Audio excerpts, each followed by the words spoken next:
বেগম খালেদা জিয়ার অবস্থা সংকটাপন্ন। শারীরিক অবস্থা স্থিতিশীল হলে বিদেশে নেওয়া হবে মির্জা ফখরুল। হাসপাতালে এনসিপি সহ বিভিন্ন দলের নেতারা।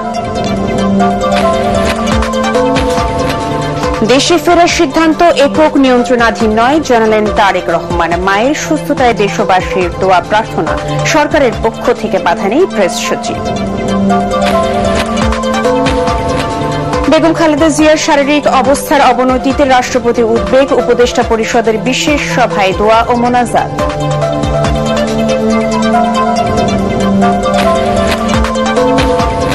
ডিসেম্বরের দ্বিতীয় সপ্তাহে জাতীয় সংসদ নির্বাচন ও গণভোটের তফসিল ঘোষণা। শেরে বাংলা নগরে মক ভোট পরিদর্শন শেষে জানালেন সিইসি।